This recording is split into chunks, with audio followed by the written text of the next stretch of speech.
अस्सलाम वालेकुम, welcome again to my channel. Hope so कि आप सभी ठीक ठाक होंगे। एक और नई वीडियो में आप सभी को वेलकम है। और आज मुझे जो है ना वो वीडियो बनाते बनाते तकरीबन 3 दिन शायद मैंने मे बी उससे पहले अपलोड किया था अपना व्लॉग। और मैं फिर एक दिन जो है ना वो अपनी अम्मी की तरफ चली गई थी। और फिर जब मैं अम्मी की तरफ से आती हूँ ना तो मैं इतनी ज़्यादा लेज़ी हो जाती हूँ। अम्मी से घर जब उनके अम्मी की तरफ जाऊँ ना तो मुझे घर आके एक दिन तो पूरा सेट होने में लगता है। मतलब मुझे इतनी सुस्ती सवार हो जाती है, पता नहीं क्या हो जाता है मुझे कि आके जो है वो मैंने बस आराम करना होता है, या थोड़ा बहुत मैं कुछ करूँ भी ना तो बस नमाज अदा करती हूँ, इसके अलावा कोई काम नहीं करती। और उस दिन का तो खाना भी जो है ना वो बाहर से आता है, कभी शामी बर्गर आ जाते हैं या फिर ना रोटियां तो पक्का बाहर से आती हैं, कुछ ना कुछ हम बाहर से ही खाते हैं। तो बस अभी भी मैं एक दिन 1 या 2 रातें मैं अम्मी की तरफ रह के आई और आके फिर मैं लेज़ी हो गई और मेरे से व्लॉग ही नहीं बन पाया। हालाँकि मैंने इतना इरादा किया कि मैंने व्लॉग बनाना है, लेकिन मेरे से हिम्मत ही नहीं हुई व्लॉग बनाने की। और दूसरा ये ना कि आजकल मेरे व्लॉग्स के ऊपर ना व्यूज़ भी थोड़े से कम हुए हुए हैं, उससे भी थोड़ी-सी हिम्मत टूट जाती है। और फिर दोबारा से एक नई हिम्मत बाँधनी पड़ती है कि नहीं यार व्लॉग बनाने हैं। कोई मजबूरी नहीं है व्लॉग बनाना, बस ये होता है कि बंदा मसरूफ़ रहता है। और मैं जब से बनाने शुरू किए हैं ना जो है वो रूटीन तो काफ़ी टफ़ हो जाती है कि इसको मतलब शूट करना सारा दिन की वीडियो को, और उसके बाद जो है वो वीडियो एडिट करना, और फिर काफ़ी टाइम लग जाता है। बाज़ दफ़ा मैं दोपहर को जो सोना होता है वो भी मेरा उसके दरमियान में गुजर जाता है, और मैं असर के टाइम पे जो ना फिर मेरी आंखें बंद हो रही होती हैं। लेकिन फिर जब मैं इतने दिन ना बनाऊँ तो मुझे लगता है मेरी लाइफ में कोई एक्स्ट्रा काम ही नहीं करने वाला ना। वो घरदारी हो गया, हाउसवाइफ के जो घर से रिलेटेड काम है, बेशक इसमें तो कोई भी वो नहीं है कि वो वैसे ही इतनी हेक्टिक रूटीन होती है। लेकिन मुझे लगता है कि मैं ना उससे हट के भी कुछ एक्स्ट्रा करती रहूँ ना तो मेरे दिल को खुशी और सुकून मिलता है। तो बस आज जो है ना मैंने हेल्पर को मेरी छुट्टी करके आई थी, मंडे वाले दिन भी इसने छुट्टी कर ली थी और हफ्ते को मैं वैसे ही इसको छुट्टी दे दी थी क्योंकि मैं घर पर नहीं थी। और इसने फिर मंडे को भी छुट्टी कर ली, तो मैंने कहा कि अब ये आएगी ना तो फिर मैं ज़रा सही से साफ़ सफाई करवाऊंगी, क्योंकि मैंने खुद भी जो है ना वो मंडे वाला दिन कोई इतनी ख़ास सफाई नहीं की थी। बस बेड वगैरह झाड़ दिए थे, किचन वगैरह साफ़ कर लिया था, लेकिन जो झाड़ू और मॉप वगैरह डस्टिंग ना ये सारी चीज़ें मैंने नहीं की थी। और आज जो है वो फिर मैंने सोफ़े वगैरह आगे करवा के पीछे से सफाई करवानी थी, तो महीने में ना एक दफ़ा मेरी कोशिश होती है कि मैं करवा लूँ सोफ़े आगे और पीछे से अच्छे से झाड़ू टपड़ियाँ वगैरह लगवा लूँ। एक ये बरसात का मौसम है तो थोड़ा मेरा वो जो है ना शक एक निकल जाता है दिमाग से कि नीचे सारी जगह पीछे सोफ़ों के सारी जो है ना वो एरिया साफ़ है, कोई कीड़े मकोड़े वगैरह ऐसे कोई चीज़ नहीं है। तो जब ये छुट्टी करके आए ना तो मैंने ज़्यादातर मैं उस दिन अगले दिन से इस तरह का काम करवाती हूँ। इससे मुझे ये फ़ायदा होता है कि छुट्टी करके आए ना इसको थोड़ा-सा रिग्रेट होता है कि बाजी ने मुझसे कुछ नहीं पूछा कि तुम क्यों छुट्टी करके आई हो और तुमने 2 छुट्टियाँ एक साथ ही कर ली हैं। और फिर ये ना खामोशी के साथ मतलब सफाई करती रहती है। मैं ना गुस्सा करती हूँ और मैं बस खामोशी के साथ बस इसको बताती जाती हूँ कि सोफ़े आगे करो और यहाँ से सफाई करो, यहाँ मॉप लगा दो। और ऐसा नहीं है कि वो खुद ही लगा रही होती है सारा कुछ, मतलब सारी चीज़ें सोफ़े वगैरह खुद ही घसीट के आगे कर रही होती है, बल्कि मुझे साथ-साथ सारा कुछ करना होता है। खैर जिनके भी हाँ, जो है वो हेल्पर्स काम करती हैं उन सबको ही पता ही होगा कि इनके भी सर पे आप साथ-साथ खड़े रहेंगे, साथ-साथ सारी चीज़ें करवाएँगे तो ही नीटनेस के साथ काम होता है। अगर वैसे कह दो ना कि इस तरह करनी है चीज़ें तो फिर नहीं होता है काम उस तरीके से ना। तो खुद भी ज़रा तसल्ली हो जाती है और खुद जो है वो मैं सोफ़े उसके साथ आगे करती जाती हूँ और देखती भी जाती हूँ कि काम कहीं से रह तो नहीं गया। और साथ-साथ वो फिर झाड़ू और मॉप वगैरह लगाती भी जाती है। तो बस अभी ना मैं इसे यही करवा रही थी और ये दरमियान से सेंटर पीस भी टीवी लाउंज का उठवा दिया था झाड़ू लगवा के उसके ऊपर। और देखिए कितना सारा जाला वाला निकला है ना। हालाँकि मैं लाज़मी महीने में जो है ना वो एक दफ़ा तो मेरी कोशिश होती है कि लाज़मी मैं सोफ़े आगे करके और बेड के नीचे से मतलब मैं उसे कहती हूँ कि वाइपर के साथ मॉप लगा के ना लंबा हाथ करके तो सारी जगह नीट कर दो। तो बस अभी वो जो है वो वॉशरूम वगैरह बाथरूम साफ़ कर रही थी और मैं जो यहाँ पे मैंने बेडशीट चेंज कर ली थी। और आज धूप भी काफ़ी अच्छी सी निकली हुई थी तो मैं अपने हस्बैंड से कह रही थी कि मुझे सर्फ़ वगैरह ला दें ताकि मैं बेडशीट्स धो लूँ, और साथ बच्चों के कपड़े भी हुए हुए हैं। लॉन्ड्री तो हमारी तकरीबन मतलब मैं 2 दिन ना धोऊँ ना तो लॉन्ड्री तो इतनी ज़्यादा हो जाती है ना बास्केट भर के कि फिर मेरा उसको देख के दिल को कुछ होना शुरू हो जाता है। तो मैं अपने हस्बैंड से ये कह रही थी कि मुझे सर्फ़ लेके मतलब आप ला दें तो मैं धो लेती हूँ, आज धूप भी निकली हुई है, साथ-साथ वॉशिंग मशीन लगा लेती हूँ। लेकिन ना वो सुबह नाश्ता करके सो गए थे और जब वो एक दफ़ा सो जाए ना तो फिर वो नहीं उठते हैं, उनको उठाना बड़ा मुश्किल हो जाता है। और मैं फिर ना नहीं कहती ज़्यादा, बस 1 से 2 दफ़ा कहती हूँ और उसके बाद अगर वो ना सुने ना तो फिर मैं कहती नहीं, वो काम पेंडिंग पे चला जाता है या फिर मैं कहती हूँ कि बाद में देखी जाएगी। कि पहले मेरी आदत होती थी, मैं बहुत ज़्यादा पीछे पड़ जाती थी कि नहीं अभी जो मैंने कह दिया वो चीज़ें ला के दें, मुझे भी ज़रूरत है। अब मैं इतनी ज़्यादा टेंशन नहीं लेती, अब मैं कहती हूँ ठीक है, मतलब नहीं लेके आ रहे हैं, खुद ही जब उठेंगे या जब उनको टाइम मिलेगा तो ला देंगे और फिर खुद ही काम हो जाएगा। काम तो होते ही रहते हैं। और अभी भी ये मेरी हेल्पर जो है ना, इसको मैंने कहा आज ब्रश लगा दो। वैसे यहाँ से भी मैंने अलग से मॉप रखी हुई है जो मैं इससे लगवा लेती हूँ, लेकिन आज जो है अंदर वाला कारपेट और ये बाहर वाला सेंटर पीस ना, इसके लिए फिर मैंने ये ब्रश अलग से रखा हुआ है। तो सरफ वाले पानी में ना हल्का हल्का सा ब्रश टिप करके फिर मैं इससे लगवा लेती हूँ। इससे मतलब जो भी धागे वगैरह होते हैं, बाल जो भी होते हैं ना कारपेट में फंसे हुए, तो फिर वो आसानी से निकल जाते हैं। और आज बाहर भी अच्छी खासी कड़क किस्म की धूप निकली हुई थी।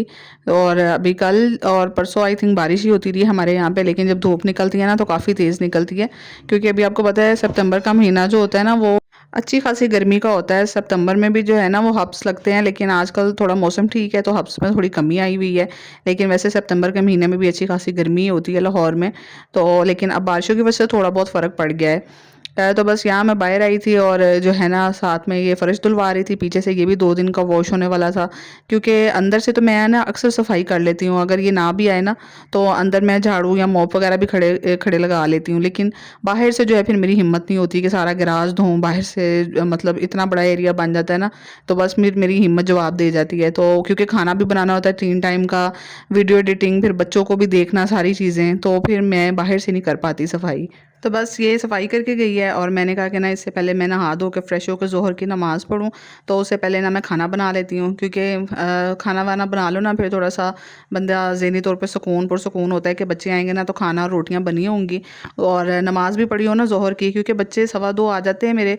और जब 2:15 आते हैं ना तो खाना खाते और उनको कपड़े बदलवाते पीछे-पीछे पड़ना पड़ता है। आपको बच्चों के जितने मर्ज़ी भी बड़े हो जाए ना कि कपड़े चेंज कर लो, क्योंकि आते साथ ही वो बेड पे गिर जाती हैं थकी हुई कि हम ना बहुत थक गए हैं। तो फिर मुझे वहीं पे 3 बज जाते हैं और ज़ोहर की नमाज़ का टाइम ना फिर काफ़ी लेट हो जाता है। तो आज मैं अरवी बना रही थी और अरवी जो है वो मैंने आज बनानी थी बिल्कुल मतलब मसाला टाइप की अरवी, सूखी-सूखी सी। क्योंकि मेरा तो दिल था कि मैं इसके अंदर जो है ना वो चिकन डालूँ। हम अक्सर चिकन डाल के बनाते हैं, पर मेरे हस्बैंड को मैंने बोला कि आप चिकन और सर्फ़ ले आएँ, तो वो ना सर्फ़ लाने के लिए उठे ना फिर वो चिकन लेके आए। तो मैंने कहा कि अब कुछ बनाना है, क्योंकि अगर मैं चिकन का वेट करूँगी तो फिर ज़्यादा ही लेट हो जाएगा। तो मैंने यहाँ पे ना अरवी को ना आज मैंने गोल-गोल काटा था, क्योंकि मसाला अरवी बनाओ ना तो फिर वो ज़रा गोल-गोल मसाले के साथ अच्छी लगती है। अदरवाइज़ जब मैं चिकन में बनाती हूँ तो फिर मैं उसको थोड़ा-सा मोटा-मोटा और लंबा-लंबा सा काटती हूँ।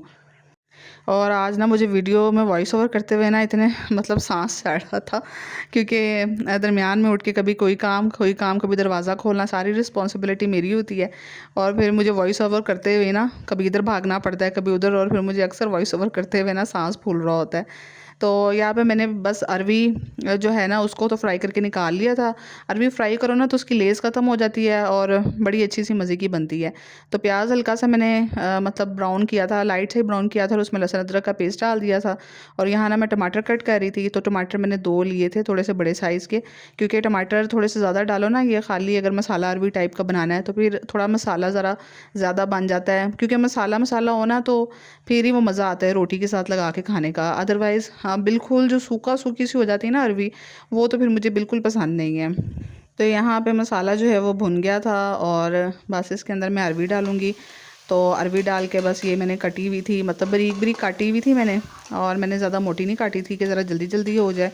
इसमें हल्का सा थोड़ा-सा मैं पानी डाल दूँगी। और वैसे अगर मैं चिकन और अरवी बनाऊँ ना, वो तो लंबी वाली काट के बनाती हूँ अरवी, तो उसके अंदर फिर थोड़ा-सा हल्की सी मैं ग्रेवी ज़रूर रखती हूँ, क्योंकि वो ग्रेवी के साथ मुझे चिकन अरवी बड़ी मज़े की लगती है। बट ये मैंने ना सूखा-सूखा सा ही सालन बनाया था। तो बस जितनी देर जो है वो मैंने अरवी को रखा है मतलब उसको दम दे के, तो क्योंकि वो बस झटपट हो जाएगी, थोड़ी सी बारीकी काटी है, तो उतनी देर मैंने कहा कि ना ये बर्तन पड़े हुए मतलब सुबह के पड़े हुए थे नाश्ते के, और जो है वो अभी जो मैंने कुकिंग के लिए यूज़ किए थे, तो देखें हम सिर्फ कुकिंग के लिए यूज़ किए हैं और नाश्ते किए हैं, और कितना सिंक भर जाता है। तो वो जितनी देर अरवी हो रही थी फटाफट से मैंने बर्तन धोए हैं, और साथ ही ये किचन की शेल्फ़ मैंने कहा साफ़ कर लूँ, क्योंकि साथ ही अब बच्चे आने वाले थे और उनके लिए रोटियाँ भी बनानी थी। तो बस इसी तरह एक हाउसवाइफ़ की रूटीन होती है, मतलब इतनी जल्दी-जल्दी टाइम गुज़र जाता है, आपको अंदाज़ा ही नहीं होता, पता ही नहीं चलता। और सुबह कहाँ होती है और एकदम से दोपहर हो जाती है, फिर मतलब इसी इसी तरह कामों में मतलब शाम हो जाती है। तो फिर बस मैं कहती हूँ कि ना अपने घर के कामों के साथ-साथ कुछ मेरे पास कुछ ऐसी चीज़ भी हो कि मैं सोचूँ कि मैंने कुछ अलग भी कुछ करती हूँ। क्योंकि घर के काम तो सारी ही करती हैं, सारी हाउसवाइफ़ घर के काम तो करती ही हैं, या करवा लेती हैं या करती हैं। तो लेकिन कुछ अलग से कुछ करो ना तो फिर मुझे ज़रा ज़हनी सैटिस्फैक्शन होती है कि मैं कुछ अपने घर के कामों से हट के भी कुछ अलग कर रही हूँ। तो बस इसलिए मैं अपने व्लॉग्स बनाना नहीं छोड़ती। हालाँकि कभी-कभी इतने कम व्यूज़ हो जाते हैं ना कि मैं बिल्कुल डिसहार्ट हो जाती हूँ। फिर मैं सोचती हूँ कि ये तो काम मैं अपने शौक से कर रही हूँ, तो चलें जितनी देर मेरा शौक और मेरी हिम्मत जवाब नहीं देती ना, तो चलें लगी रहती हूँ और मतलब व्लॉग्स बनाती रहती हूँ। और अक्सर पहले भी मुझे कमेंट्स आते थे और फिर मुझे रीसेंट कमेंट आया था कि आप जो है वो बाहर की भी थोड़ी बहुत कोई वीडियो शूट किया करें जब बाहर जाती हैं। तो पता है क्या, मैं इतना ज़्यादा मतलब बाहर जाती ही नहीं हूँ। और जब जाती हूँ ना तो वो अपने हस्बैंड के साथ कुछ छोटी-मोटी चीज़ें लेने के लिए, तो वहाँ पे मुझे अच्छा नहीं लगता कि चिकन या मीट वाली या शॉप पे सब्जियों वाली पे कैमरा ऑन करके खड़े हो जाओ। और बहुत ज़्यादा बाहर जाती नहीं आउटिंग पे। तो अगर किसी के साथ जाऊँ तो फिर मुझे वीडियो बनाने में भी थोड़ी-सी झिझक हो रही होती है। लेकिन जब प्रॉपर कोई शॉपिंग करने जाऊँगी तो फिर मैं इंशाल्लाह आप लोगों के लिए जो है ना वो वीडियो ज़रूर बनाऊँगी। बाकी मेरे ज़्यादातर मतलब होम रिलेटेड ही व्लॉग्स होते हैं, क्योंकि मैं ज़्यादातर घर पर रहती हूँ। और ये मैंने 2-3 कैचर मँगवाए थे और हमारे जो सोसाइटी का ग्रुप है ना, उसमें काफ़ी अच्छी-अच्छी छोटी-छोटी चीज़ें भी सेल हो रही होती हैं। काफ़ी फ़ायदा हो जाता है, बाज़ार नहीं जाना पड़ता। तो मेरे कैचर घर पे ख़त्म हुए हुए थे और हादिया-हुरिया के बाल भी काफ़ी हेल्दी हैं, तो उनके लिए भी कैचर मतलब सारे ही टूट गए थे। तो फिर मैंने ना ये 100-100 रुपए का एक कैचर था, तो ये अभी डिलीवर हुए थे, तो मैंने आप लोगों के साथ भी इस तरह वीडियो बना के शेयर कर दिए। काफ़ी अच्छी क्वालिटी थी इनकी। तो चलें इंशाल्लाह नेक्स्ट वीडियो में मिलूँगी, तब तक के लिए दुआओं में याद रखिएगा।